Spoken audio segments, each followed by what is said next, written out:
Hello, everyone. Welcome to TV Literate, the podcast that unapologetically enjoys trashy TV. I'm Jillian, And I'm Megan. and I just barely got through that. But you got through it, and that is all that matters. I We're did all it. I proud did of it, you. guys. Thank you. Thank you so much. I'd like You're to thank the welcome. Academy. So Jillian, how are you? What have you been watching? What are you up to? I'm pretty good. It's August, so it's crazy, obviously. Yes. Mm-hmm.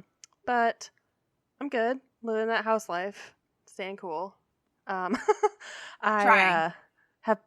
I've been watching some new stuff lately. Ooh. Like I've been branching out.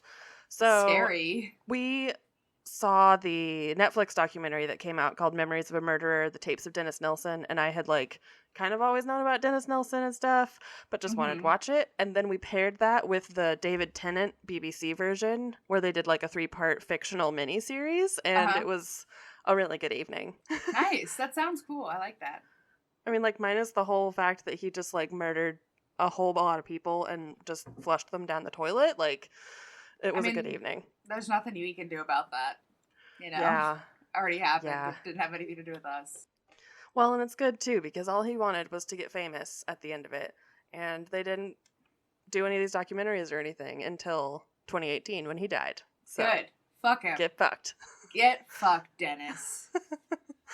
And then the stupid show that I've been watching is on Discovery Plus, and it's called The Most Dangerous Job Interviews. Oh, ooh.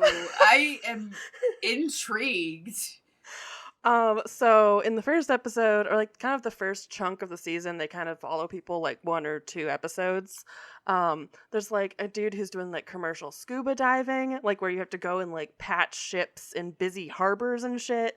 There's a dude who's climbing redwood trees and trimming off their branches 150 feet in the air. It's buck wild, and all these people get hurt.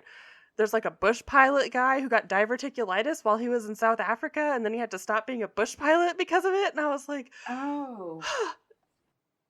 See, this is why I just became a librarian. I mean, you don't get paid shit, and there are lots of downsides, but the worst that can happen is a paper cut. Sucks, but True. It'll be fine. Yeah. Yeah. Get some repetitive use injuries. Yeah, exactly. It's carpal tunnel or something from, typing, whatever. But yeah, no thanks to any of that, but I love that show exists. Yeah. So we all kind of know Micro is a piece of shit, and I always really liked Dirty Jobs as a kid, and so I've been trying to fill that hole, and I think this may have filled that hole for me. I'm really happy that you got your hole filled. Sorry. No. I just want to we need to be filming in the same room because I want to smack your nose. So I just want to newspaper smack your nose. I deserve it. I mean, but it was just hanging out there open. I just had to close it. I mean, you're really setting us up for more. I know. I'm really in a very immature mood today, I guess. What have you been watching? And how have you been? Other than filling holes. Yeah, other than hot, it's been very hot, which I'm not about. But I've been fine. And we just watched, I realized that I am almost a full year behind on this, but we just finally watched the Queens Gambit. And I loved it. It was really good. It was a lot. I don't even know. Well, when it first came out, when I heard the title, I just assumed it had something to do with a queen or royalty, and I have little to no interest in that kind of thing, so I just automatically, and then I realized it was about chess, and I'm not super interested in chess, but I'm certainly more interested in chess than I am in royal people. So I added it tentatively to my list, and then my mom forced me to watch it, and I really liked it a lot, and so did Kyler. It was good. Yeah, I loved the main girl character. She's sassy. Awesome. She's awesome. Yeah, we love a good, strong female lead. And it was just I really enjoy limited series. I loved the length of it. It's 7 episodes and it's a full story. So there were like no like loose Mm-hmm. ends. So I enjoyed it. It was a good like complete series to watch, and it was like a nice watching experience. Yeah. Yeah, I also like the like limited miniseries stuff because I'm Mm-hmm. always just like it's like a long movie that you can kind of split up between days and not feel Exactly. bad. Exactly. It's like yeah, perfect. It's perfect. Perfect. All right, but I think that's about it. Actually, before we get into the actual show today, we're going to be talking about the Bates season 5. We're starting season 5. We have some Bates news to talk about, which is Oh very yeah. interesting because Erin Bates is pregnant with her, I think, 5th baby. Yeah. And the interesting, like this normally wouldn't be interesting, like, wow, another Fundy pregnant, big whoop. But if you will remember, I'm pretty sure we talked about this very briefly when like the news first came out. Erin, like literally like 6 or 7 months ago, talked about how she had COVID twice and she had to get like multiple Mhm. surgeries. It had like really weird effects on her body, and basically she had to get one and like most of her other ovary removed. So Yeah, like 1.5 ovaries. she only has 1/3 of one ovary, and her doctor told her like she'll never get pregnant again. But she's pregnant And she's again. like, ha ha! Like literally like the God. next month she got pregnant. Like it's like what the fuck, she's due in January. So like she's pretty far along already. Jesus, yeah. Yeah, which is fucking nuts. And also like It's so nuts. this just like begs the question, like just because you can doesn't mean you should, because like Yeah. should she be having a baby right now when her body has gone through so much over the past year and she's had so many babies, and she already on And top of that, multiple reproductive surgeries, like, yeah, and like on top of that her pregnancies are all high risk because she has that clotting disorder. It's like, dude, God. maybe just stick with the 4 that you have is all I have to say. Like 4 is plenty. Yeah. 4 is a good amount. Yeah. I mean, maybe 5 was a mistake, but also what would they have done differently? Mm-hmm. Either way. Right. Anyway, we just had to talk about that because that's fucking crazy. It's so crazy and weird. I just hope she doesn't, like, die in I childbirth. mean, yeah, me too. Like, I can't imagine. Her poor body. Yeah. And, like, with all the COVID, like, side effects and stuff, which I'm sure Yeah. she has long COVID, that plus the heat, plus being pregnant right now. Plus the fact that COVID's still a thing and you know that they're probably not vaccinated. God, at least she's probably immune still, because it usually lasts, like, 6 months, too. I mean, but there's been variants. So if she doesn't have the Yeah. Delta variant, then she could get it again. Like, They were probably, like, the ones to bring the Delta variant here. I mean, maybe, yeah. But like when she said she had COVID twice, that was like in the winter. Like she had already had Jesus. it twice. So Man. I mean, yeah, like I don't know. It's just I don't know. It's fucked It's up. wild. It's wild. It Everyone is get wild. vaccinated. Please Wear your just, masks. God, it's infuriating that there are so many tools that are just like at our disposal to use, and so many people are just being like, nah, it's not real. Anyway, we won't get into that. That could be a whole nother episode. That could be Yeah. our TV literate late nights. Or Yeah. something. We could just yell at people about not getting vaccinated because Yeah. phew. Yeah. Just tell stories of people who have gotten COVID, even just in our 50-mile radius, that were like, this is God's will, faith over Mhm. fear. Mm-hmm. Yeah. Yikes. Also, that's like the argument against that, like a lot of fundies and like I don't know, super religious people have in general against getting vaccines is like, oh well, God like will protect me, or God like will Mhm. give me like what I need to get through it. But like, isn't God like God created that person who made the vaccine? Like God is giving you the vaccine. That's part of God's. If God's in control of everything, God made COVID. Exactly. And then it's just it makes no sense. It makes no sense. It just doesn't hold water, which we do find in quite a few of these episodes. Yes. Let's just get right into it. Season 5. Season 5. Let's start episode 1. We got a great title here. Oh God, these were so much. Summer lovin', guitar strummin', and a surprise a comin'. I know. It's painful. Physically painful. It hurts. The whole thing hurts. I don't. This. Okay. Mood. Yes. Let's get into this. So this episode starts, and some of the boys, I think, Jackson, Warden, and Isaiah, they're at the Wild Christian Camp, which sounds terrifying. And Bobby, who is Tori's boyfriend, is a camp counselor there.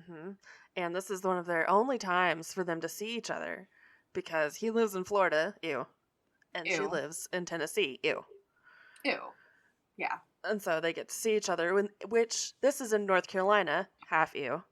And I knew I had heard of this place before, like recently, and I was like, did they just go there before? What? I Googled it.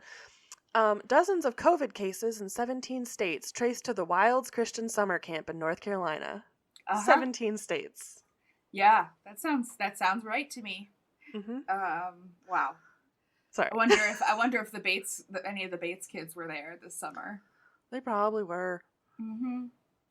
So yeah, we get a little bit of a rundown of Bobby and Tori's relationship. They've been together for about a year, and if this kind of goes back to how it's interesting to see how the Duggar family and the Bates family differ in terms of courtship, because they've been dating, but they're not technically courting. And I think Gil said that Bobby had asked to start a courtship like right away, and he was like, "No, you have to get to know her first." Which doesn't seem Duggarish, because they usually are like, "Oh, you like this person? You got to be in a courtship, right and then you get to know them, and then you marry them." We don't do dating. Yes, we don't do dating. Which stuff? I mean, that definitely sounds more reasonable to me. Although it does bother me that it's like basically just up to Gil. Like Gil gets to decide when the time is right, which is not okay at all. Like imagine just being like a 20-year-old guy or however old Bobby is, and like having to not be in a courtship because her dad says no. Like that's just ridiculous. Yes. But very much like reinforcing the hierarchy of the fundy men. Hate it. Gross. I don't know. Yeah, that whole section where they were talking about not courting and courting was so weird. And then Tori was like, "We're together, but not together. We're gonna get married." And I'm like, they really go 0 to 60 in these families. It's so weird. It's just, I don't get it at all. Like they're not 10. Like I'm gonna marry this boy. They're like 16-year-olds saying to other. I don't know how old they are anymore. Yeah, I mean, well, Tori's in college, so you'd think she's at least 18. Yeah, 18. Yeah. I wonder if they can start dating before 18. Like courting. The Duggars could, because what's his face got engaged the day after his 18th birthday. So yeah. Not sure about the Bates though. Yeah. The Bates do seem a little bit more reasonable than the Just Duggars. Like a notch better than the Duggars in that department, at least. They seem to actually like their children. Like that's kind of it. That is the biggest difference I have found between the two. Is like, at least I don't know. At least the Bates seem to genuinely enjoy being parents and like having kids and like being around their kids and getting to know their kids at least as much as you can in that big of a family. But the Duggars just have no interest in it at all. Nope, they're just like, those are some of our children. I think that's about half of them. Unsure which half. It's just like the Duggars are just like, this is what we were supposed to do. We were just supposed to have as many kids as we can. We don't have to love them. We're just supposed to have them. We're not parenting them. We're pro-birth. God. So like basically the whole family comes to pick up the boys, and because they're so late, because it's the Bates, there's nobody else there. And so they have like full control over the camp, and Bobby kind of shows them all the fun things they could do. The first thing they do is they basically trick poor Kelly into going on this gigantic swing where there was basically her and Kelly like laying down on a harness and then like swinging on like a giant metal pole. Yeah, it's like the big like they had them at camps when I was a kid, and it's like these big wood timbers that they have up there, and then they have like all this metal wiring, and it's just like whoop, and you just shoot your face at the ground when they let Yeah. you go. And they made it seem like it was going to be like a nice, peaceful swing for Kelly, and it was like really traumatic. And they do this shit all the time. They do I it to know. her. They do it to Callie a lot, and it's like it's not cool. Like, don't it's be not like nice. that. No, it's not nice. Yeah, I think we saw that like actually like 2 or 3 times in these first 5 episodes. Was like all the boys trying to torture the little girls. Yeah, and like scare them. I hate it. I hate it so much. Yeah, I mean, I get their siblings and like kids, whatever. Like, I don't know. I just hate pranks. I hate pranks. I do too. Like, it's one thing if it's like somebody who also pranks a lot and who like you know it's gonna take it well and it's like a thing. But like, they even talk about how they know that like Kelly is really like scares really easily and stuff like that. Like she like it's something that's gonna bother your mom, so like don't fucking do it. Yeah, exactly. I agree. Anyway. Yeah, she definitely thought the swing was going to be a shorter and slower experience, and she just kept screaming, "I'm done! I'm done!" trying to get it to stop. But you're already up there. You gotta just wait till it stops. There's nothing you can do. Swing. Yeah. Gil did say again, the horrible words that he loves to make Kelly scream. Since we're on that vibe today, I hate all of the implications around that. Don't like it. Don't like it at all. But yeah, while they're at the camp, some of the kids go zip lining and swimming in the lake or whatever. And yeah, I think that's about all I have for that part of it. The only thing that I kind of wanted to mention was Gil and Bobby like standing there getting interviewed by the TLC, whatever they are, Up TV people. And then Gil is just like shoves Bobby into the water and he's like, "That's a good test of character." And I'm like, I would be upset because I'd think I was going to get hurt or like choke or everything. And he's just like, "You got to have a good sense of humor about it." Yeah, it's like, oh, you also like, no, you don't have to, because you don't have to be an asshole and just like shove people in the water. Like, it's not. I don't know. I just nah. That's how you end up with a broken ankle. Exactly. That's it. That's all I've got to say about that. That's all. That's it. So, oh god, let's talk about Lawson. I guess we have to. We have to talk about Lawson. His he's, tour. Yeah, he's working on his new album still, and he's working on putting his tour together still. He's they talk about how it's hard because he's like learning things as he goes. He's never done this before, and it's like all on him. He's planning all of it, and yeah, I can't imagine how much of a mess this is going to be. I know, seriously. Like if it doesn't just get straight up canceled, I'll be lightly impressed. Same. Yeah, like if it happens at all, like yeah. Yeah. I don't know. He kind of seems to not know what he's doing at all, like what he even needs for the things. So that's kind of, again, bad sign. I'm sure. Yeah, not a good sign. But he goes to Castle Studio in Nashville to work on wrapping up his album. And Kelly and Josie join him in the studio as well. And we also see Emily Ann Roberts, the runner-up from The Voice again, who is...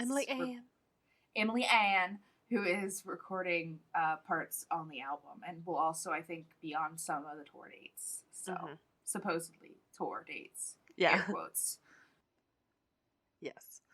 I don't know. It sounded good. He does seem to be getting better. Like, he's not as shitty as he was, which is good. Yeah, that is good. I don't know. It's really hard for me to be, like, objective because this is just, like, not my... And it's also just, like, I hate all of this music. That's just not my type of music. So it's hard for me to be like, oh, yeah, this is bad or this is good, because to me it's all not good, but... Yeah. That's just an opinion. He just doesn't sound like a scared 7-year-old at the mic. That is true. His confidence is better. Yeah, the confidence does definitely. I definitely notice a difference in that. I agree. Yeah, I think he's just a more confident singer. Because, I mean, they all have good pitch, fine singing voices. Yeah. Like, his whole family's musical, so. Right, they're practiced at least.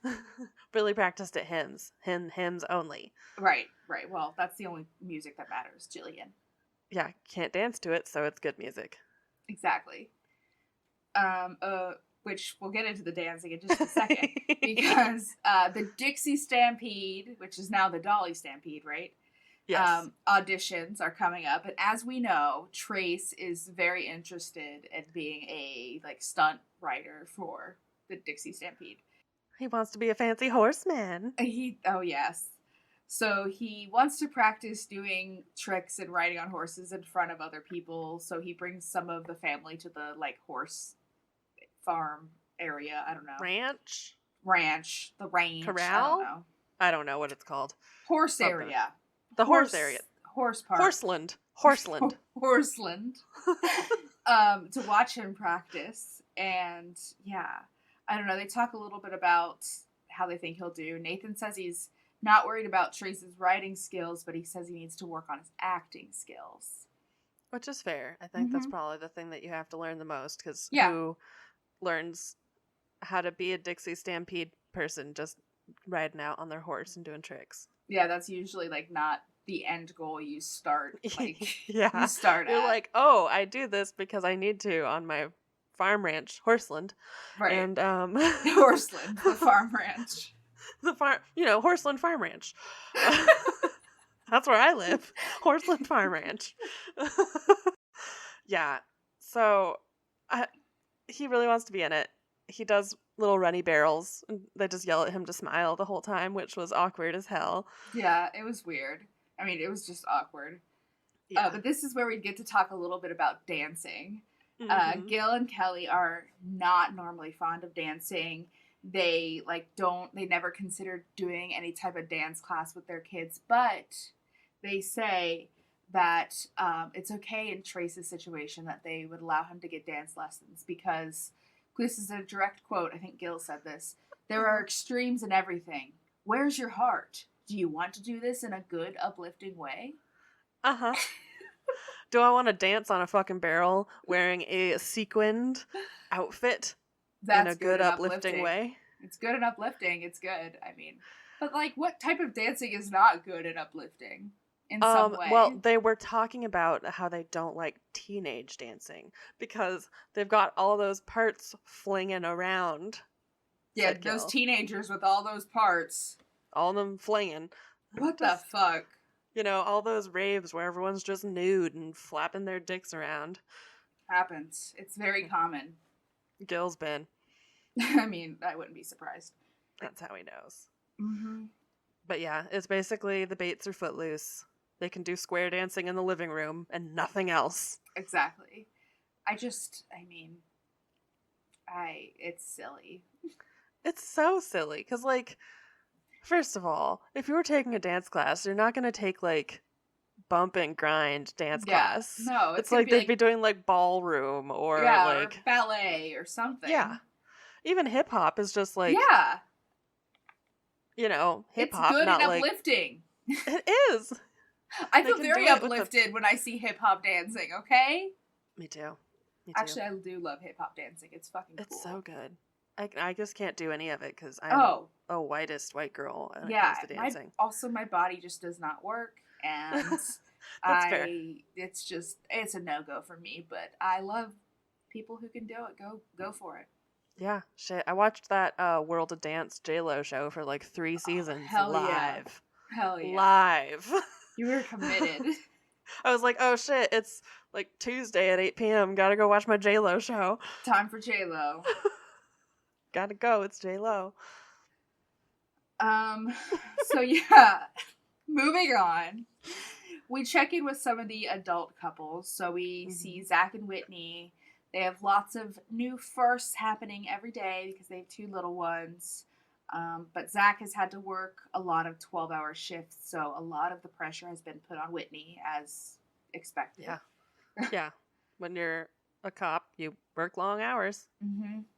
Yeah, and when you're a woman in a fundy family, you work long hours of just being a mom. Yep, you never get a break. Exactly. But, I mean, they seem to be doing pretty well with the 2 kids, so I mean, it makes sense why he quit policing. Coppering. Why he quit the force in 2 years from this, because I can it probably doesn't get any better, even if you get seniority. Yeah, no, thank you. I'm good. Mm-mm. Don't want to be a cop. Don't want to work cop hours. Right? No, yeah, none of it. Just none of it. And then we also catch up with Aaron and Chad, who are also adjusting to a family of 4. Plus the dog. Yeah, plus the dog. Aaron kind of makes a comment about how Brooklyn is like a fussy baby, and she seemed pretty frustrated by it, which, I mean, happens. Yeah. But thankfully the puppy, the flea-ridden puppy, has turned out to be a very good dog, and he does seem like a good dog. Like, he seems to really listen, and like, he's just, I love dogs, so I love all dogs. I know. He's like one of the smart labs, because there are 2 varieties of labs. There's the smart lab and the idiot lab. Yeah. Yes. And yeah, he definitely seems to be a smart one. So they got lucky for sure. They did, especially buying it from like a cardboard box out in the holler. Yeah, like on Craigslist. Just like, you never know what you're going to get. Murdered or a puppy. Exactly. And the puppy could either be like completely just, you never know. It could be a lab puppy or it could be a coyote. Yeah, exactly. It might not even be a dog. It's fine. Okay, so yeah, like I feel like every start of every season, it starts the same way with them talking about how like, oh, it's getting harder and harder to get everyone together. And it's like every single episode they say that. It's kind of like in Harry Potter when they say every single year that Hogwarts is no longer safe. It's like, I mean, it just loses its effectiveness after a while. It really does. Because, like, also, I think in almost every episode of this season so far, they've all gotten together except for, like, maybe one couple. Right. Yeah, it's like you guys, you say it's hard to get together, but you guys are getting together, like, more than I get together with my family. Yeah. And, and it's not like Cincinnati is farther than, or close. Cincinnati and here is a lot shorter than here to, or Tennessee to Chicago. Yeah, exactly. Exactly. But anyway, so because of all that, they are getting together to organize a big family dinner with like all of the in-town people. They said everyone except for Michael and Alyssa are coming. And so they get together, or they get ready, and I loved the part where Kelly was cooking in the kitchen, and she said, "I'm stranded with boys cooking in the kitchen. All the girls are at college." I know, and it was so funny because then she just started yelling at them. You guys are stinking up my kitchen. Yeah, she was like, "You guys smell bad." I was like, "God damn!" I was like, "Wow, you can smell people over the food cooking, though." Yeah, that's pretty bad. That's bad. A little gnar. A little gnar, exactly. So as they're getting ready and getting their dinner together, all of a sudden, Miss Dingus shows up. It's not a real person. She's a fake person. Miss Dingus. I mean, yeah, that cannot be a real name. Like, that has to be... like, is she a clown? Like, I don't know. Like, she's a clown, but she's like avant-garde, minimalist, no makeup. She just comes and she's like, yes, I'm Miss Dingus. That's the joke. Honestly, we don't really get a good explanation on who Miss Dingus is. They were like, sometimes she shows up and brings flowers. And I'm like, what does that even mean? And then she was like, none of us were expecting Miss Dingus. And it's like, okay. But anyway, she shows up and she's going to play a game with the family. And Miss Dingus is like Jigsaw. You want to play a game? Exactly. I thought it was so funny that right after she said this, Kelly immediately goes, "I'm not pregnant." Yeah. I know. She's like, I'm not pregnant. And then all the little kids are like, Mom, are you pregnant? And she's like, I'm not pregnant. Yeah, and then everyone was asking if everyone else was pregnant, and everyone was just very confused. But then Miss Dingus gives everyone a little package and then tells everyone not to open it at first, and then everyone opens it, which this is not a game. This is just opening a gift. But okay. The game is called Waiting for a minute. Yeah, exactly. But inside, of course, it is a pregnancy announcement, but it is a pregnancy announcement for Alyssa, who actually is there. It's like a double surprise. But yeah, she announces that she's pregnant with the girl that they're going to name Lexi May, which...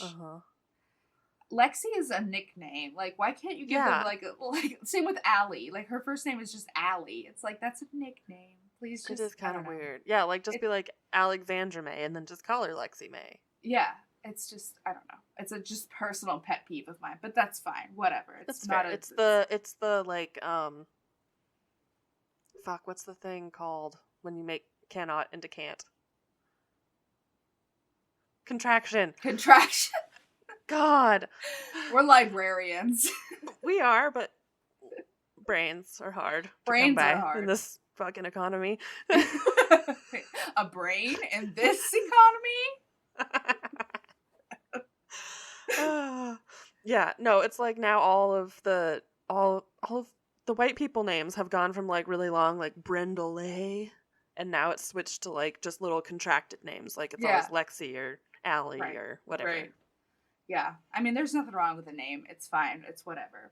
We just got preferences. Exactly. No, I will kill anyone named Alexi. Yeah, just kidding. It's not like that. I'm not that passionate. It's not Spurgeon, okay? Like, that's the barometer for names for me. As long as it's better than Spurgeon, I'm okay. It's fine. Yes. So, I loved that, so in the package, there was, like, a picture that announced the pregnancy, and then there was also, like, a little pack of M&Ms, and the M&Ms were pink, and there was, like, pink on the picture, and then on the M&Ms, it had the name Lexi May printed on it, but none of the 19 of them, or however many it was, saw it. And they were all like, oh, you're having a girl? Oh, you picked out a name? And it's like, are you guys... I know, she was, like, so disappointed that she went through this whole thing to get to Miss Dingus.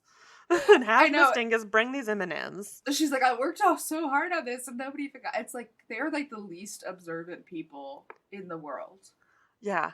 Yeah. No, they definitely... Nope. Yeah, just no. No thoughts. Just vibes. Just vibes. Just Jesus vibes. Jesus vibes all the way. But yeah, I don't know. After all the excitement, they all eat their big family meal together, and they're all so excited to have yet another grandbaby. And Kelly already makes a comment about how she's not going to be able to keep all of the dates straight, like birthdays straight, which, yep, I can imagine that would be tough. But also, you've got an iPhone. Exactly. Just calendar app. It's very useful. Yeah. Episode 2 is called Plans, Bands, and Mashed Potatoes. Man, they just really come up with the best ones. Like, I try every week to recreate their 3-word something, something, and something, and they just fuck me up every time. You will never be on their level, Jillian. Don't even try. God. No, I'm gonna try. If I ever get there, that's when I know we've made it. That's scary. That's a scary thought. Yeah. Hell yeah. So Kelly's 50th birthday is coming up. So Erin is getting the kids together to kind of figure out what they want to do to celebrate. And they've kind of decided to do a surprise kind of weekend away in a cabin in Chattanooga, which is where Kelly's dad lived. And they're going to make it a surprise, and Michael and Alyssa are going to fly in, and it's going to be a whole big thing. Yep. And Erin's sitting there telling everyone, including all of the tiny children. Babies, yes. All of the Jebs and Judsons who cannot understand a secret. But are they going to do it, guys? Are they going to pull this off? We'll have to wait and find out.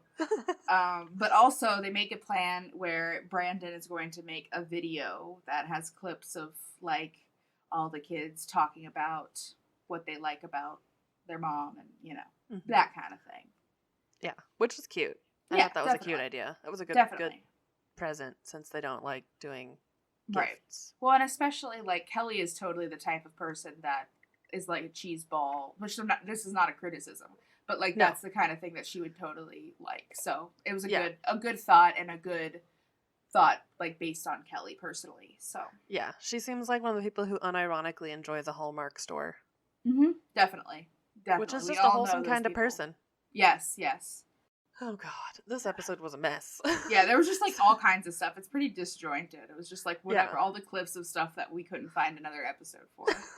So we went from surprise party planning over to Lawson having some of his new band people come over to rehearse. And he didn't end up sending all of them all of the right songs. They didn't practice particularly well, but they ended up kind of okay. Yeah, it was fine. But yeah, they were like, yeah, they didn't know all the songs. And then at the end, he was like, yeah, I guess I'll send you the rest of those songs. It's like, That would be helpful. Sir? It Yeah, that's was, kind of yeah, what you gotta send to be like, oh, I'm gonna like interview you while we're rehearsing. Like, make sure you're a for, fit. right. Yeah, it was kind of a mess, which I mean, I think this all goes back to the fact that, like we said, this is all in Lawson's hands and he's never done any of this before, so I'm sure it's a lot, but yeah, it was kind of a mess. But also there's a part where like we talked about, Emily Ann from The Voice is like on some of his tracks and will be on some of his tour dates. But Lawson gets Carlin to fill in for her Mm-hmm. and is like kind of wanting her to fill in on the dates that she can't go. And it's like, is this song like a love song? I don't know. It kind of seems like it's two people who've broken up with each other. So, like, maybe it's not that weird to sing it with your brother because you can just be pretending you didn't just break up with each other. You just broke up with other people. But yeah, I no, don't know. weird. It Weird. feels very strange to me. I Yeah. didn't care for that feeling. And but- also, why did he have Carlin come up there and then he's telling the talking head that he wants her to be in it? But, like, he hasn't asked her about it or right. anything. Probably Like, because he that's doesn't need the to first ask thing. her. He just gets to tell her what to do. God, but what if she has a test at college? College comes second to Lawson's music, Jillian. Mm-hmm. It surely does. This is what the Lord has set him to do. So, The least talented person of a very talented family. yes. Great. That's how it usually is. Yep. It makes so much sense now. Yes, God, I just had an definitely. epiphany. So the next weird random plot Chunk. line is about the next family project that Gil is planning, which is to work on a basketball court for the boys because they have a basketball hoop, but they just play on gravel, which is not Mhm. good to play on, I imagine. So they want to build like a concrete pad and have it like dedicated space for it. Yep. Which we also heard about last season when they were playing in that like summer team Camp or thing, whatever. Yeah. Yeah. Because they just play gravel ball where you fall in the gravel and the ball bounces everywhere. Right. Yeah. Great. Fun. But of course, everyone has a different idea for where the court should be. So we get some classic family arguments over what they should do. I love that Kelly's idea was to burn down the shed, which we had talked about in a previous season that was just full of junk that they refused to clean out. Burn down the shed because there was already a concrete pad under that and just use that. I mean, Two birds, one stone. I have honestly never related to her more than just being like, oh, there's a Same. mess, set it on fire. Burn it Set down. it on fire. Move. I'm not dealing with that. It's just gonna all go to the flames. Exactly. That's, yeah. And like she said, there's already the concrete pad under there. So, like, you wouldn't even have to make a new one. Yeah, all of the work will just be fire. Then And then it's scooping all the melted plastic off. fire and scoop. Scoop and poop. Scoop and poop. Yeah, they like start making it a competition, of course, because it's debates where they are like shooting hoops to determine who will decide where it goes. But I don't even think that went anywhere. Nobody made it except Kelly. Except Kelly. Yeah, exactly. And So she got to, she said, I'm going to burn down the thing because I'm the only one who's gotten the hoop, the shot, the hoop shot. They would have done it if she were a man, but she was a woman, so they didn't have to honor the hoop shooting Yeah, competition. I know. Wow. Also, during that, Trace literally gets on top of the chimney and stands on top of the chimney to shoot his hoop, and he misses. And but they have a real chimney because they've had fires in there before. Yeah. And he just put a little fucking cinder block across the hole that like you fall down to be Santa, and just shot the fucking ball off that. Like, yeah. Like, what the fuck? I think we say this every episode, but I do not know how all of these kids have survived. I don't either. Like, how are the Plaths the only family that have lost a child tragically? For real. It's insane. There's no safety measures. No. No. And no just sense of like personal safety in any of these people. Yeah, it's not even like, oh, haha, they're doing like risky like four-wheeling or whatever. It's just like every moment of these people's lives is like a possible death sentence. Them like climbing to a crazy height for no reason. Like, it's just, guys, Chill out. No. No. So the last part of this episode is over at Chad and Aaron's house, and Warden is over helping Aaron cook dinner because he really likes to cook. And this breaks my little heart because of how tortured we've seen Warden get by, or is he the torturer? He's the torturer. Yeah, I think he's probably both. He tortures to be fair. Jeb. Yeah, but he was the one that did the bike and the leak. Yes. So maybe he's just like a real angsty boy who got bullied by his older brothers, and now he must bully other people because he just wants to be Ratatouille. Yeah, exactly. No, yeah, I loved. He was really into it. He really likes to cook. They made chicken and mashed potatoes and all kinds of stuff. I loved that they had to justify why he was cooking, and it's like a guy they were just like, yeah, well, we like to teach all of our kids all this stuff, but that's not even true because the girls don't learn the tree carpentry business or any of any of the physical stuff, so it's not true. I mean, I guess they're just half raising dudes who can kind of feed themselves, which is better than some. Yeah, cooking and learning how to feed yourself is a necessary life skill, just regardless of gender. Yeah. And I loved that Aaron was some of the best cooks are guy cooks, like Bobby Flay. And that was the only one she listed. She's like, there's so many of them. Bobby Flay. I know. And I can list a lot of them, but then it was so funny because he's like, I've never heard of Bobby Flay. And I was like, who's never heard of Bobby Flay? Fundies. God, yeah. They're just so sheltered. The Platts were so sheltered, but these people are so sheltered. Mm-hmm. It's scary. It's so scary. How do you just go around the world with that little information about the world? I don't know. I hate it. I have to know everything. So I have to know everything I could possibly know. Yeah. Oh my God. Yeah. 100%. If I don't know it, I'm not going to do it. Exactly. Fuck that. Okay, so the next episode is called A Birthday and a Birdie. Actually, no, the first half of this episode is called Haha, Fuck That. Yes, I just remembered what this episode was, and I was like, fuck! The first note I have for this episode is a quote from Carlin, which is, so at around 16, all of us girls know we're about to get our purity rings. And I was like, fuck, this episode's gonna suck. Mm-hmm. I know, every single thing that I wrote either ends in ew or that's grim. Yes, that's just general so vibes horrifying. for this. Yeah, so basically Katie's turning 16 and she's getting ready for her sweet 16 dinner with Ma and Pa, where she gets her purity ring and she's got to dress up for it, and she's not dressy. Yeah, which I hate that this is an event that they dress up for, and I don't want to fuck you up, but there are fundy sects that secatus, not sex. Thank you for the clarification. Where they actually do a mini wedding at 16 for their dad to give them the purity ring. I've heard of that before, and I hate that so much. And the whole symbolism of the ring being perfect and whole, like your hymen. Hate it. Yeah, hate it. It's all bad. It's all around just a bad thing. Yeah, don't have sex before marriage if you don't want to, but it doesn't make you dirty if you do. No, it doesn't. And your purity, whatever that even means, is does not equate to your worth, and that's basically what they're telling them. This is your purity, this is your commitment, this is your whole worth, and it's that's not a human being's worth. Sorry.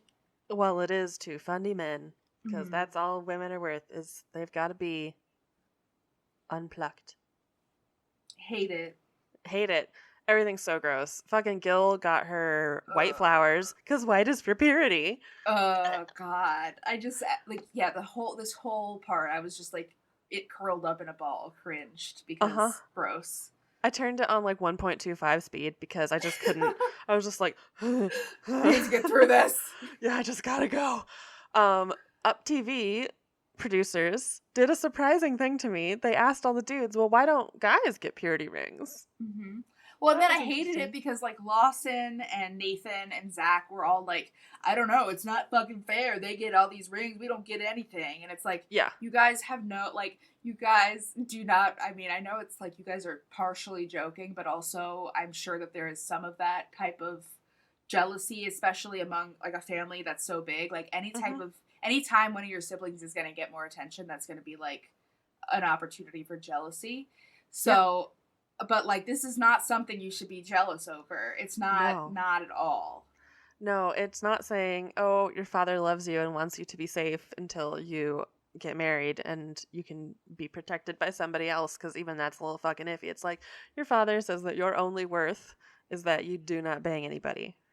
Yeah, like that is just so fucked up on so many levels. I Until can't even you start. marry and bang the man of his choosing. His choice, yes, as long as Yeah. he has to approve. So if you get the ring, that means daddy gets to choose your wife, Lawson. Great. Mm-hmm. Mm-hmm. I'm sure he would like that. Mm-hmm. Maybe he would, because he'd just be like, well, I've been told to marry you. Bah. So yeah, the dinner, it was just really fucking awkward. Like, all of it. I hate it. Just hate hearing Gil talk about it. He said that the ring is to remind her that every time she looks at it, she's to remain pure. And, quote, I'm making a commitment that I'm keeping myself for whom I'm marrying when I marry them. And it's like, first of all, it's just like these girls don't even have a choice. Like, how can they make a commitment when they don't have a choice? Mm-mm. You know what I mean? Like, how can that? It's just so fucked up. He also said at one point, this ring is valuable, but your purity is more valuable. Again, hate it. Hate that you've literally compared your daughter's worth to a literal stone. Yeah, it's fucked up. It's fucked up. just there's so many layers to this, and it just makes me so uncomfortable. It's so iffy. It's so icky. Have sex or don't. Just don't make that choice for your children. Exactly. It's a personal decision everyone should make for themselves. And I think one of the worst parts about this is how excited the girls are about it and how, like, happy they are. And like I said, I think a lot of that is because, well, they're getting attention, one-on-one attention, which is not a normal thing for them.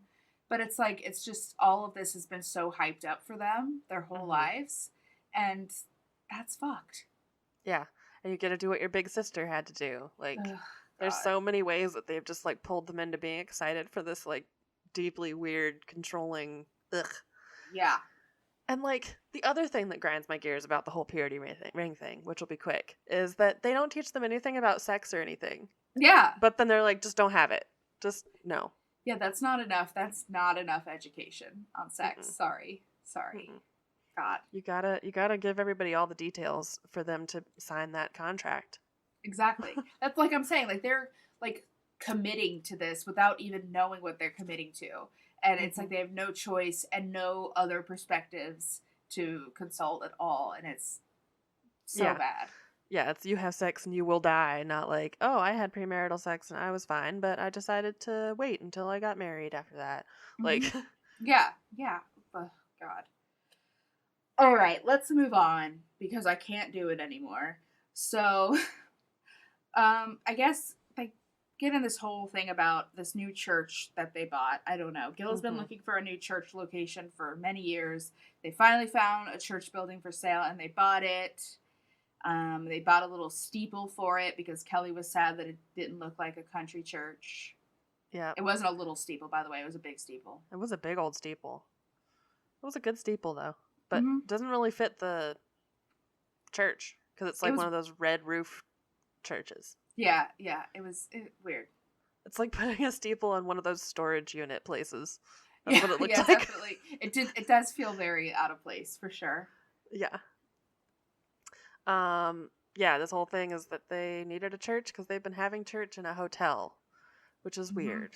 That is weird. Yeah, I was curious about the logistics of that, but maybe they just like rent out the ballroom. I mean, when I was a kid, we went to church in like a high school gym. Yeah. While their building was being built. Right. But I also went to I lived on an old ostrich farm that was being developed quickly. Of course. Occasionally you would find ostrich bones in the yard. It was weird. Ooh, that is weird. In Colorado, who knew that ostriches were like a Colorado staple. I did not until right this moment, but you learn something new every day. I thought my parents were fucking with me for like years because they told me that when we like moved into the house, and I was just like, no, Okay. no, ostriches aren't real. That's like when everyone was like, "Oh, say hi to Mothman" for me when I moved to West Virginia. You know? Yeah, and then I figured it out like after I had moved away from there. I was like, oh shit, it was actually an old ostrich farm. I didn't even know ostriches were real. Just kidding. Shit. So the last part of this episode is Papa Bill and Mama Jane.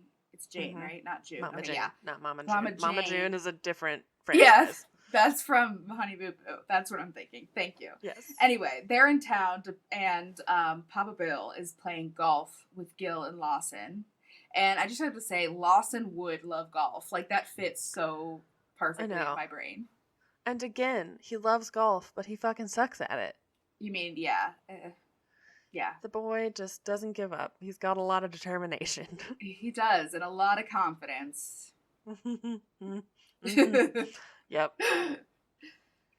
They talk a lot about Lawson's tour, and Gil asks if they have any big talks coming up, which... God. And Lawson says that he's married to music. Yeah, he says the only big talk I got is music, and I'm like, yep, you know it. It's a lot of big talk there. A lot of big talk going on. So, yeah. They do golf. He does bad. He and Gil both do pretty bad. And Papa Bill is probably just like, Jesus, I'm playing with amateurs. What have I done? What have I created? Yes. But yeah, the boys return home from their golf trip to have dinner. And before dinner, they sing happy birthday to Katie, and they give her a cake, and they do the little birthday praises that they do every year. Mm-hmm. Which, did you notice Mama Jane's birthday praise? Yes. Katie is my guardian angel. She always keeps me from saying things that aren't appropriate and aren't acceptable. And I'm just like, I would probably get along with Mama Jane. I bet Mama Jane just sits around and is like, fuck. Yeah, no, I loved that so much. She's like, yeah, I mean, some things I just say things I shouldn't say. They're not appropriate. And I was like, mood. I really like Mama Jane is for sure my favorite character on the show. Yes. Yeah. I mean, from the moment we met her, when she's just like, hate leave to see him go, house. but love to see him leave. She's such a mood. Yeah. She's like, get the fuck out of my house. Just send me text messages. Bye. Of course, Gil starts crying during this, which makes everybody else cry, and it's just a big cry fest because of the Bates. Yep. Which I get. I'm a crier, so I get it. Yeah. I mean, we're not knocking anybody crying. It's just Gil cries about literally everything. Everything. Yeah. Yeah. Cries about playing golf. And not in the way that I would cry about playing I was going to say, I definitely would cry if I had to play golf, but for a different reason. Yeah, he's like, I'm just so happy to play with my dad and my son. And I'm just like, I just want to die. I'm in a hot, green, flat space with a stick. Please let me go lay on the couch. Put me back in the golf cruiser. Yeah. All right. The next episode is called Doggie Dilemmas, which was a weird episode for this. I don't even know. These episode titles are fun. Yes, the title was weird. It was. But we start out at Aaron and Chad's house, and Warden, Judd, and Jeb are over, and they're helping to train their puppy, which they've named Max, of course, because what else are you going to name your puppy? Spot. But yeah, honestly, like we said, Max seems like a really good dog. Like, he was actually, like, sitting and, like, listening, and the boys actually seem to be doing a pretty good job of, like, working with him, so it was nice to see. And he didn't seem to, like, take down Judd or Jeb, which is what labs are wont to do. Yes. They're just big and have happiness. So, okay, next we go to Chicago. And we talk with Michael and Brandon. They talk about how they're planning to go to Kelly's birthday party thing, and Brandon is working on putting a family video together and is, like, drawing and all kinds of shit for it. Yeah, he's animating. He's creating a video for her. Yes, yes. He does seem to be actually pretty talented. He like drew a person that kind of looked like Kelly. I mean, he could draw way fucking better than I can. Yeah, So I mean, I can't make like a recognizable human, so I'm not exactly, one like to critique. stick figures only for me. Sometimes, but then Sometimes, yeah. the arms are always not even, or there's like too much torso stick, you know. Not too much torso stick. Then you've just got a 3-legged stick figure. So they talk a little bit about how, like, what Michael does during the day, because I think last season she talked about how she finished school, and so now she sews dresses, babysits, and scrapbooks, which sounds like a young fundy woman's life. Yeah, which is a bummer, but also I guess she really likes sewing, so yeah, fine. I mean, if that's what you like to do, absolutely. It's just, yeah. I wonder if that's really what she likes to do, or if that's just what she's always had to do. You know what I mean? Like, yeah. I feel like Michael would be a really good kindergarten teacher. Fuck yeah, she would. Absolutely. Yeah. And getting into that a little bit, we talk a little bit about them wanting to have babies.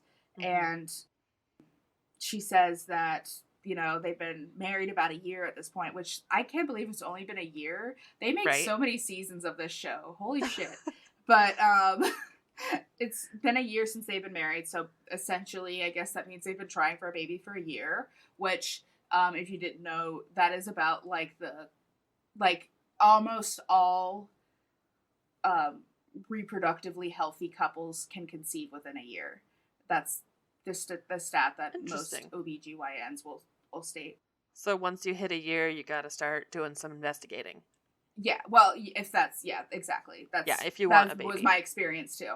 Yeah. Because we are going through something similar. So yeah, they say once you get about a year, you should go see a fertility specialist. But she says after they'd been married about 6 months, she was wondering why she wasn't pregnant, but they haven't gone to the doctor yet, and they're going to pray about it. Yep. And Brandon said that this is a valley experience, which I imagine is like, oh, we're having some marital issues, like over the fact that we can't get pregnant. Yeah. It's nobody's happy. It fucking sucks. Like, I will talk very briefly about it, but like, I am going through something similar. My husband and I have been trying to have a baby for a long time. We haven't been able to, but we also haven't found any issues preventing it. So it's been very frustrating, but like, it's a very draining experience because it's a lot of just like waiting around and then just being disappointed again and again and again. So it's hard. And then on top of that, she has to deal with the fact that like all of her siblings keep getting pregnant over and over and over again. Like, first of all, can you imagine how poor Michael feels? Like, fucking Erin can get pregnant with 1/3 of an ovary and she can't get pregnant. Like, that was my first thought when I heard that. It was like, fuck, I feel bad for Michael. Because that's mine too. Like, I was like, shit. Not that like I would wish infertility upon Erin, but I just can't imagine how hard it would be to see that when you have been struggling for so long. Like, she's been struggling way longer than I have, and like I can't imagine dealing with that now. So like, well, and like Michael was saying, even in this episode, I think Michael and Brandon both said like, oh, it feels, so lonely because we didn't realize this was happening to other people because everyone around them's getting pregnant. Yeah. So like to have someone like where it's like Erin, where she theoretically was going to also be infertile. Like, she's like, oh, I have a sister who I can relate to and help through this, and we can, bond over this. And then she gets pregnant again, and it's like, fuck. That's a hard emotional turn. Yeah, like, it is, it's very hard to, when, like, it's been very hard for me. I have quite a few people in my life who are pregnant, not, like, family, though, like, friends, and, like, and that's been hard enough, but, like, it's a completely different level, I feel like, for Michael, and I really feel for her, and it sucks. Yeah. And, like, that's the only thing she's told that she's good for is mothering. Exactly. So, God, what's your purpose after that? At least I know. Other infertile people and couples have their other life goals. Exactly. Yeah, it fucking sucks. But I'm glad that they talked about this, though. Because I think it's an important thing to talk about. Like they said, like, it is something that, like I said, a lot of people have success within a year, but there are tons of people who have fertility issues for a multitude of reasons. And it's a very common thing that happens, and so it's good that it's being talked about, especially within this community, which is where it probably needs to be talked about the most, because it probably doesn't get talked about at all. Yeah, having this on Up TV, which I'm pretty sure it's like us and every fundie is Right. subscribed to Up TV, and like I don't know, it's good. I think it's good for them to be like, yes, look, see, there's this very prominent family, and even though they have like this very prolific lineage, like her mom had 19 kids, her sisters have 5, like that she is going through infertility Right. struggles. Like Yeah. it's a good job Up TV for questioning purity rings for dudes and for telling people that they're not broken if they're Yeah. infertile. Exactly. Exactly. So the rest of this episode, God, we go back to the children's hospital again. I Fucking know. again. It's just weird and more like inspiration porn about like, oh wow, these disabled kids can have happiness. I should stop being so bummed about my life. Yeah, no It's thanks. weird. It's weird. Yeah, so Lawson and Emily Ann go to sing with the kids. And I think I say this every time. I'm all for doing that 100%. Like, go make a sick kids day. Yeah. Totally. But it does not need to be filmed on TV. It's very No. exploitative and it makes me incredibly uncomfortable. Yeah, like if you want to like put an Instagram post and be like, this is my buddy Bet who has inoperable brain cancer, but I love him. Like that's it. That's the only thing that Yeah. you get when you're a famous person or Right. whatever going Well, and to. especially, I feel like there are so many, you could use your platform to like raise awareness about certain conditions and like certain things that you could do to raise help. money. Yeah, but like that's not what you're doing at all. You're just showing, oh look, I'm a good guy because I, go and sing to sick kids in the hospital. It's like, it's just gross. Yeah, I don't like it. I like people going and entertaining people who are stuck in the hospital. Don't like it when they use it to further their careers. Yeah, no thanks. We'll just move on because there's not much more to say about that. No, that's about it. They sang Amazing Grace for what feels like the 15th fucking time in these 5 episodes. Right. So back to the basketball court project. God.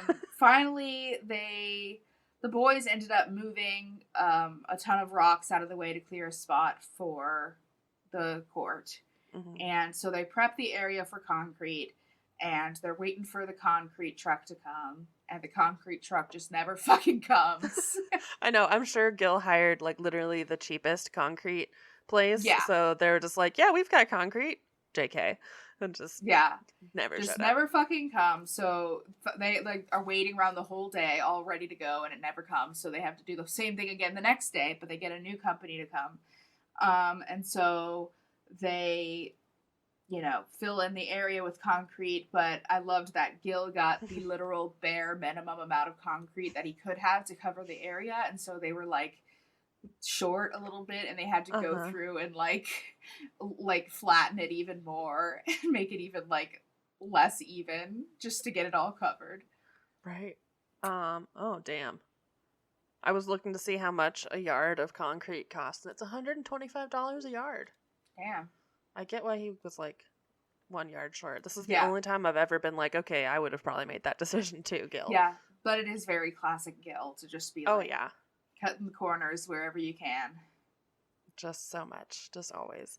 And of course, he's like has his little kids out here doing this giant project. It's not even like he's invited his like male man friends over. He's like, get out there, Judd. Yeah, like any boy that has hands and isn't Lawson asleep because he's preparing for his concerts. He started staying up later at night, so he has to sleep in later in the morning, which is like, God, I just want to be like, yeah, I'm training for some late nights. God, me too. Honestly, though, mood. But yeah, he gets out of it, which I would try to get out of it too, so I can't blame him. Yeah. Oh yeah. I mean, do we hate Lawson sometimes because he's relatable? Yes. He's all of the worst parts of ourselves that we see in ourselves. Exactly. I'm not saying I'm a good person either. Let's just be clear. I'm not above Lawson all the time, but most of the time. Most of the time I am, but not all the time. I didn't go to the insurrection, so. Yeah, I feel like we're pretty like net good for like a solid decade now at being better than Lawson. Exactly. All right, so let's move into the last episode we're going to talk about for today, which is called Surprise Kelly Joe's Big 5-0. So they just can do it so well. It's just so bad. It's so bad every time. every Yeah, time they it's so bad. really they hit them every single time. Just Hmm. it's art. It is. It is truly an art form. One time I talked to the dude who did all of the genital blurring for Naked and Afraid on Twitter because I had asked, Okay. like, I wonder who does this. Is this like one person's job, or is it like just every editor is in charge of Mhm. their own genitals? And he's like, no, I just go through just for the dicks and the junk. Like, that's just my Hell job. yeah. What a And now I want job. to be like, is there a dude just Whose for whole shit? I lost job my train of thought. Yeah, whose whose whole whole job job? is just to come up with dumb title Uh huh. names for the Yes. show. Thank you for catching my train of thought for me No, because I I was got with you so the whole time. distracted. Yeah, like, is there just one guy who thinks up like all of these? Like TLC, Up TV, they just like send it. They're like, okay, here's the synopsis. And he's like, women shooting and a surprise. Yeah, And they're just exactly. like, hell It yeah. has to be. Like you said, it's an art form, so somebody's got to be the master of it. I'm going to put it out on Twitter and see if I can figure it out. We'll have him on for an interview. Let's do it. Let's do it. The only time the guy has been invited to any podcast. I mean, I think his job is more interesting than a lot of the other people's, so let's go for it. Yeah, sorry. No, Onwards. it's okay. Onwards. So, like we talked about, the family, Aaron has planned this whole big surprise weekend away with Kelly, but of course it's a surprise. And Kelly thinks that Gil is just surprising her with like a regular old overnight trip, just the 2 of them. And she doesn't really have any details, but she doesn't know that the whole family is going to be there. Yeah, which I was very surprised in this whole scene where they're leaving and all of the little kids are just like, hugs, mommy, like they were doing so good. Maybe they just forgot. I know. I was really proud of them. They did. Yeah. I was 100% when the earlier episode when they were telling all of the kids and everything, I was like, this is not going to end well. Yeah, But- like at the very least they'll be like, see you in a while. Yeah, like, exactly. Like she'll have some type of like, okay, something weird's going on. But nope, not at all. It was impressive. Kelly acted like it was the end of the world again, that she was leaving. I get it. For one night. That girl has some attachment problems. Yeah. So yeah, Kelly has no idea that any type of like what is happening at all, and Gil is like driving her a really crazy route to like throw her off and to give the family time to get to the cabin before them. Yeah. And I loved the part where she was on the phone with Aaron, like trying to guess where she was, and she's like, "I already ruled out Chattanooga." And Aaron's standing there on the porch, like trying to keep everyone quiet, being like, "Oh, yeah, yeah." Like they're all frantically trying to get ready to go, and she's trying to make it seem like she's just at her house. Yeah, it was good. But so the family arrives to the cabin first and gets the rooms assigned and bags unpacked and starts decorating things. And they tell Gil to stall before coming, and so Gil takes Kelly to a graveyard, which is funny. Let's go look for Civil War graves. I love it. I mean, I get it. I would 100% do it, but it doesn't seem like a Gil and Kelly thing. Not really. So they have the owner of the cabin greet Gil and Kelly at the door, saying it's a bed and breakfast, I guess, because like the cabin was fucking huge. Like, it's clearly not a cabin for 2 people. Yeah, they would be rambling around in there. Right. So, like, they're all, like, taking their time coming in, and, like, Kelly has the guy take a picture of her and Gil because they'll be alone for the rest of the time, and it was, like, meanwhile, all the kids are trying to, like, not do their party blowers in the kitchen, and it's, like, a mess. But it was surprisingly good. Like, they pulled it off. She was so surprised that I think she almost passed out. Like, she looked like she went catatonic for a second. She was just like... She was so confused, too, and she was so shocked. It was hilarious. And then they also tell her that the other kids who are not there will be there that night. So... They party a little bit, I guess, and then they just go to bed because they're going on a train ride in the morning. Ooh, an 8:30 a.m. train ride. Sounds great. Chattanooga choo-choo. Miraculously, though, they make it to the train station on time, which is, like, incredible for them. It's only because Aaron and Whitney were like, get out, I'm sure. Somebody's got to do it. Yeah. But yeah, the train car was all decorated for Kelly's birthday, and they have a nice little train ride. And then it was cute. it was very cute. And Kelly loves trains because they remind them of her dad. So cool. Yeah. And all the little boys love trains, which is always Yeah. good to keep the little boys occupied. Yeah, a little boy thing for sure. So after the train ride, they go to a park for a picnic, and that's where they meet up with Michael and Brandon. And yeah, they have a little picnic. And the only note I have on this is that they take a family photo, and Chad is the one taking the photo. Like, of course, It's Chad always has to Chad. be the one. Like, is It's he always in Chad. any of the photos, do you think? Poor Chad. I don't think so. Poor Someone Chad. needs to get that man a tripod and a remote. Yeah, for real. He'd use it. He does everything for them, so I'm yeah, sure he probably is really good at Photoshop, and he just Photoshops himself into all of them. That would be pretty sick if he's just like, all right, Michael, Aaron, take a picture. Yeah. Buy the same thing, and he'll be like, and then just Photoshop himself. Exactly. Perfect. So then they take a little tractor train ride around the park, which is, I mean, I would much prefer parks if I got to ride behind a tractor in a little buggy. Like, same. Just vibing. They went into these fucking TNT storage bunkers because the park used to be an army base. I don't know. Tennessee's scary. I hate it. Yeah. But it was so like awful to hear all like 19 of these kids like screaming in this like aluminum bunker. It was so good because you could tell that like one camera guy was like, I'm gonna stay in here and get this, and he's just like backing out like, yeah, like I can't, my eardrums are going to explode. But then I liked when some of them started funneling out, and then Lawson like closed the doors on them and like pretended on Callie again. Yeah, and she came out and she was like sobbing, and they didn't even talk about that, but she was like crying after that. Yeah. It's like, what the fuck? Kelly comes up and she's like, we don't scare people. I don't like to scare people. We're not going to scare people. And it's like, Lawson, just be kind to the little girls. Like, if you gotta razz somebody, razz Carlin or Tori. Like, yeah, they can exactly. take it. Kelly knows because she's one of the targets. Like, don't scare people. Then everyone sings Amazing Grace again in the bunker. Yeah. Everyone just is moved to tears. Again. Yep. Yeah. Just Amazing Grace and Gil crying. Those are these episodes, basically. Yes. So the family goes back to the cabin after all this, and Gil gives Kelly her birthday present, which is a replacement wedding ring, because Jeb apparently lost Kelly's other one. Which, like, did anybody check Jeb? Is it just lodged in Jeb now? Yeah, like, maybe, like, did it come out of him, maybe? Like, maybe. Anyway. I hope so. Yeah. But she gets a new ring, and she's all like, oh, I can't wear this, it's too much, and you know how she has to be. Yeah. And then, of course, they do birthday praises, and everyone is crying, you know, as they do. It's a big cry fest. And then it becomes even... Sorry, go ahead. I was sitting there watching, and I was like, I can't imagine, like, a single Duggar child getting choked up talking about Michelle.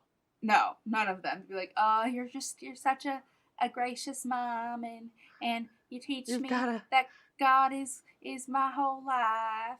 And you've got a heart for Jesus. You gave birth to me. And that's it. Yep. That's the list of accomplishments. Yeah, it is definitely, it's a very striking difference between the two families. And I am still surprised by how different they are. Like, I am not saying, like, I fervently disagree with the Bates family and how they raise their children and all of that, but like, goddamn, at least they like pretend to like each other. I don't know. It's nice. I am less afraid of like child abuse happening behind the scenes in the Bates family than any of the other Fundy families. I agree completely. And then we get into even more crying because they play Brandon's video. And so the first part of the video is, I think, Aaron talking and like telling some stories from like Kelly's, like how Kelly and Gil met and that kind of stuff. And that's the part where like Brandon's drawing along, and it was actually really nice to see. Like, I thought it was really good. And then, it was a very good present and very cool. And then they get into like clips of the kids talking about the things that they love about their mom, and it was really great. And you could tell that like Kelly was really, really touched by it. Something she'll keep and cherish for a long time. Yeah, then it's cake and ice cream time, and Kelly's still crying about the video, and Trying to yeah. thank everybody and, like, express her feelings, and she's just doing the, like... Yeah. Yeah. I don't even know how to explain it, where you're just, like, too overcome. Yes. Overwrought. We've all been there. Yeah. But yeah, then the kids all talk about how, you know, it's good to, like, give back to their mom, because they could tell their mom really appreciated it the whole weekend and everything, and that's really, it was nice. It was a really good gesture of them to do for their mom.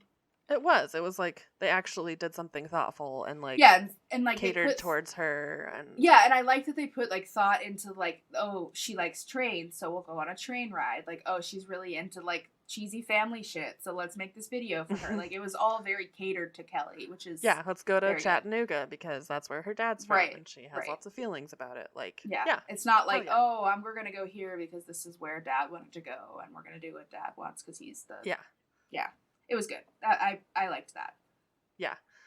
Overall, less terrible to watch than the Duggars. Definitely want to barf. Definitely. Way fewer times. I'm definitely much less depressed after watching an episode of the Bates than watching a Duggar episode. Yeah. That is for sure. Yeah. Yeah, it's a nice change. I mean, they're still fundies, but it is a nice change. Yeah, they're still, like, fully not great people, but, like, at least they aren't neglecting their children emotionally. Right. Yeah, exactly. The bar is on the floor. Yeah.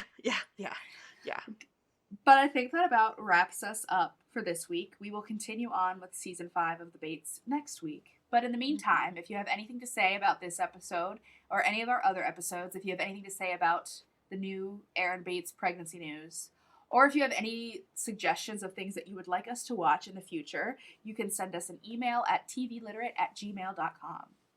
We will be doing the Plaths after we finish this season because we want to get some episodes stocked up because, man, I'm so ready for some good Plath throwdowns. I'm fucking pumped. But yeah, we want to have, like, several episodes of those to cover in one episode. So that will be coming in a few weeks. Yes. And you can find us everywhere on the internet at TV Literate. We are on Twitter, Instagram, Facebook, Tumblr, Reddit, everywhere. Just look for us and you'll find us. We are even on YouTube where I publish the episodes every week if that is how you guys like to listen to. You know, some people like to listen on YouTube. I don't get it, but I appreciate you. Whatever you want to do. And we got it all. We also have a Ko-fi, ko-fi.com/TV Literate, where you can give us $1 towards hosting costs. We don't have much overhead on this podcast, but, you know, hey, we love you guys and we want to keep doing it. And yeah, every little bit helps, and we appreciate you all very much. And we will see you guys next week with another episode. Bye-bye. Bye.